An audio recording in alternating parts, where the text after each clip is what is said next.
Hi everyone, welcome to today's lesson on the functions of an operating system. Now, this lesson is part of a unit on system software and application generation. Today, we'll cover the following objectives. We'll look to understand the role and purpose of an operating system, explain memory management techniques such as paging, segmentation, and virtual memory, describe the function of interrupts and interrupt service routines within the fetch-decode-execute cycle, discuss the necessity of processor scheduling algorithms, and describe various scheduling algorithms including round-robin, first-come, first-served, multi-level feedback queues, shortest job first, and shortest remaining time. So, what is an operating system? An operating system, or OS, is an essential software that manages communication with computer hardware. When you power on your computer, the bootloader in ROM loads the OS into RAM.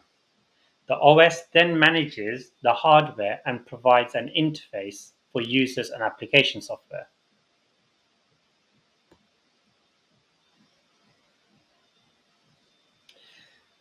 So the operating system performs several key functions: user interface, memory management, interrupt handling, and processor scheduling. So user interface is to simplify hardware complexity for the user. Memory management is allocating RAM to different programs. Interrupt handling, managing interruptions in processing. And processor scheduling, allocating CPU time to various tasks.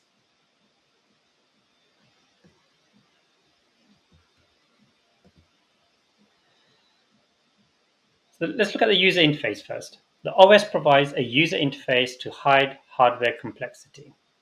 Think about other devices that might have an operating system, like phones or gaming consoles, and consider the different types of operating systems user interfaces you have encountered, such as graphical user interfaces or GUIs and command line interfaces.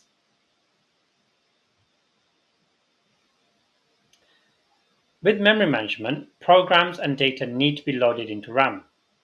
The OS then manages RAM allocation to different programs. Sometimes there isn't enough RAM for all processes to be fully loaded all at once, which brings us to memory management techniques. Paging is a memory management technique where memory is divided into fixed size chunks called pages. Each page has an address, and the process is allocated enough pages which may not be contiguous in physical memory. And what I mean by contiguous in physical memory is that they're not next to each other.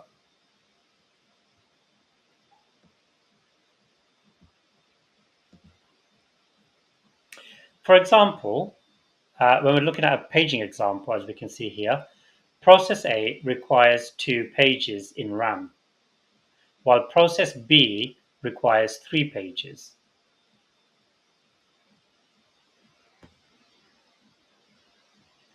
When process A ends, it frees up 2 pages that it was using.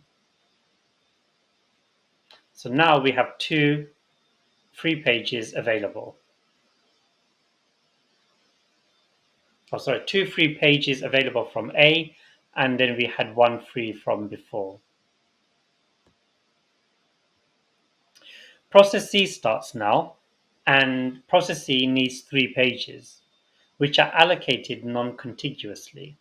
So again, we can see the first 2 pages with the address of 100 and 101 allocated to C, and the third page that it needs is allocated at address 105.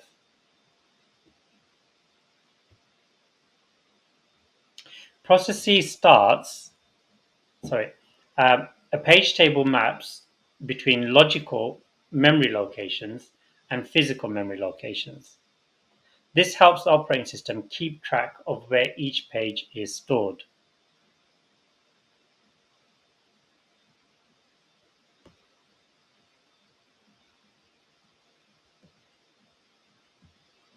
Here we have something called segmentation. And segmentation is another memory management technique where memory is divided into segments of different types or different lengths based on their data size. Segments can relate to parts of a program, such as functions or subroutines.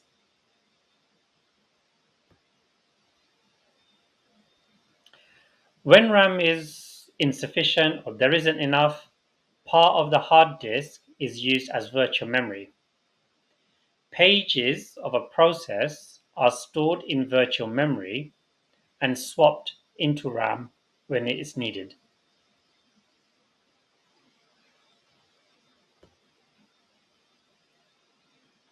There is a downside for this though, and this is where when too much swapping happens between virtual memory and RAM, this can slow down the computer.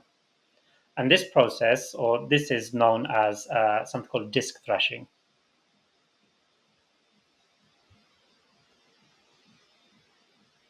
Let's look at interrupts. So the CPU must be able to handle interruptions. Interrupts can come from software, hardware, or the CPU's internal clock. Examples of interrupts could include input and output device signals, printer errors, program errors, scheduled interrupts, and power failures.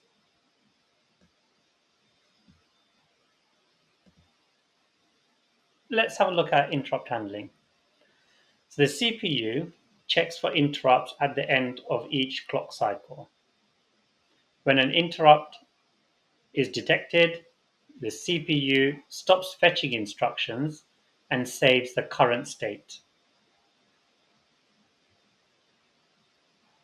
The CPU then processes the interrupt using an interrupt service routine. After processing this, the saved state is restored and the CPU resumes its previous task.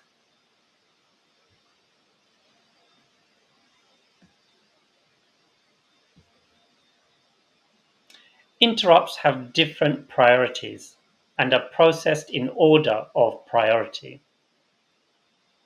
Higher priority interrupts can interrupt lower priority interrupts. Higher priority interrupts can interrupt the lower priority ones.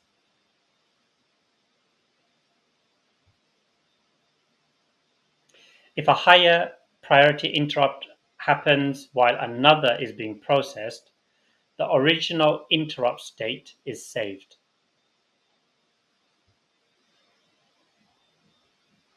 A single CPU can only process one application at a time. The operating system schedules CPU time for each application. This creates the illusion of multitasking.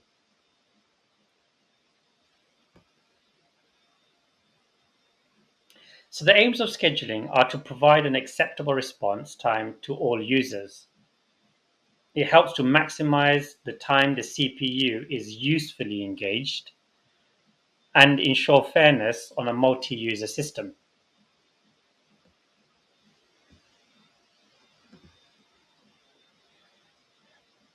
Round-robin scheduling allocates each job a time slice in a cyclic order. If a job isn't completed in its time slice, it goes to the back of the queue.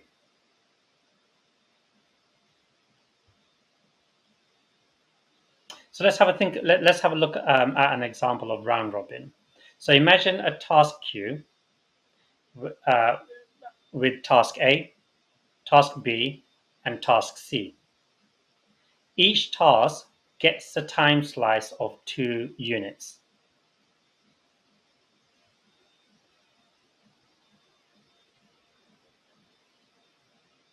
So the way that this is executed is that task A will get a time slice for 2 units.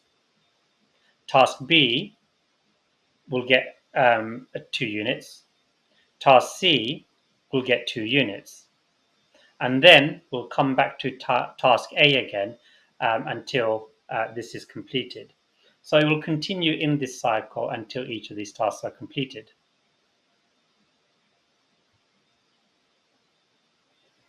Another example could be something like where we have task D, task E, and task F. Each get a time slice of 3 units. In terms of the steps that is taken to execute this, task 3 for 3 units, task E for 3 units, task F for 3 units, and then task D will come back again for execution as well. So it will keep on going in this cycle.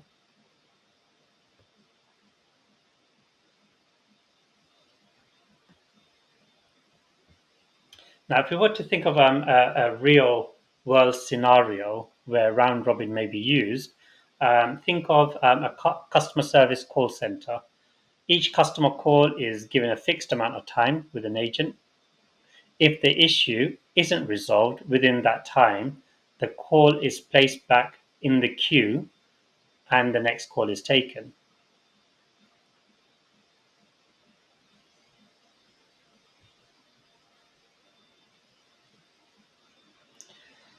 First come, first served scheduling executes job in the order they arrive. The first job to arrive is executed until it completes.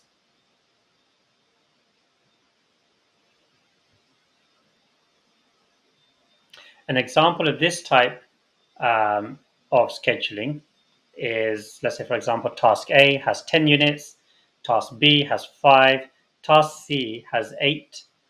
Tasks are processed in the order they arrive, meaning that task A will be completed first, followed by task B, and then task C.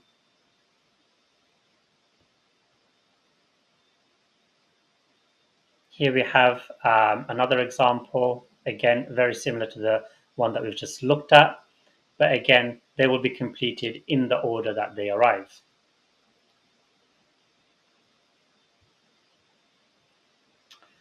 If we have a look at a real world example, it could be something like in a printer queue. So print jobs are processed in the order they are received. The first document sent to the printer is printed first, followed by the next one, and then the one after it, and so on and so forth.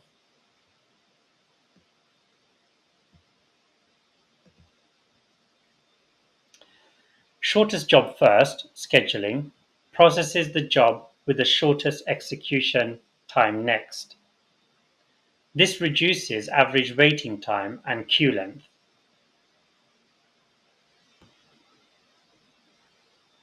An example of this could be where process A has 5 units, process B has 3 units, process C has 7 units. In terms of the execution scheduling, process B will take place first, then process A, and then process C.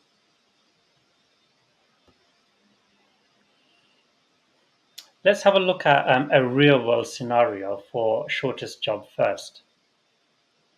So in the hospital, in the A&E or the emergency room, patients with minor injuries, shorter treatment time, are treated first to reduce overall waiting time, while more serious cases or longer treatment are treated next. Now, that would be the case if shortest job first was implemented in an A&E, but we know that the more serious cases, not necessarily the shortest job, but the more serious cases are seen first in a hospital A&E, as opposed to those with a minor sort of injuries. So this one's just looking at treatment time rather than how serious the injury is.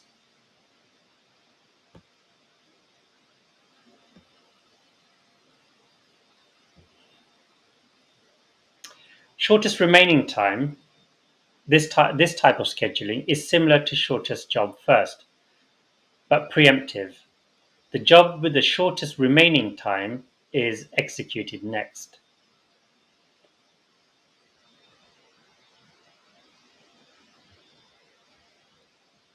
Let's have a look at an example. Um, in terms of the task arrival order, we may have P1, which uses 1 unit, P2, which uses 2 units, P3 with 4 units. The order in which that this will be executed will be P1, followed by P2, and then P3.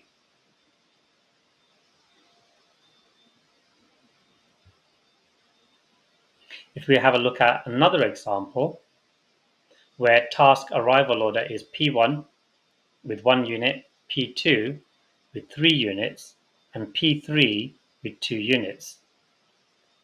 The task will be executed in the following order. So P1, then P3, and then P2.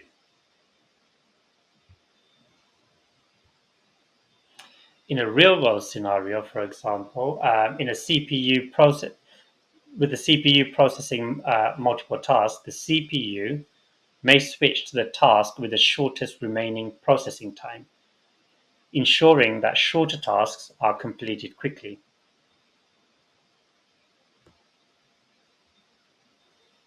Multi-level feedback queues use multiple queues with different priority levels. Jobs using too much CPU time are moved to a lower priority queue, while jobs waiting too long are moved to a higher priority queue.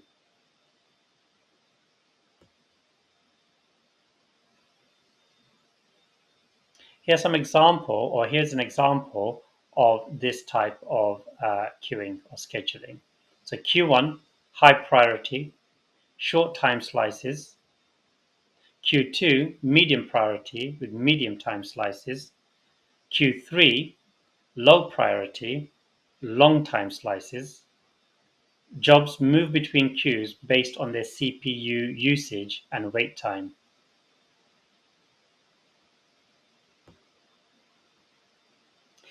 In an operating system, managing multiple applications, high priority tasks, such as system processes, are given more CPU time, while lower priority tasks, such as background applications, are given less CPU time. Tasks can move between priority levels based on their behavior.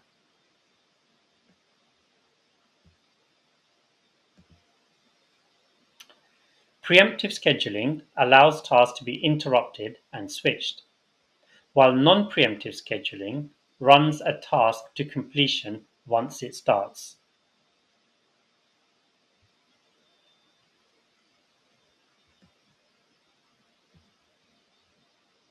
So to summarize, the operating system manages memory allocation, CPU time, and provides an interface.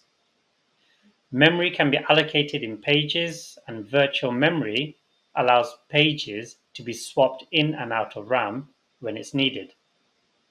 The CPU processes jobs according to a scheduling algorithm and can be interrupted if a higher priority job arrives. I hope you found this lesson helpful. Please like, subscribe, and share. Um, and I'll continue, obviously, making some more videos. Thanks for watching.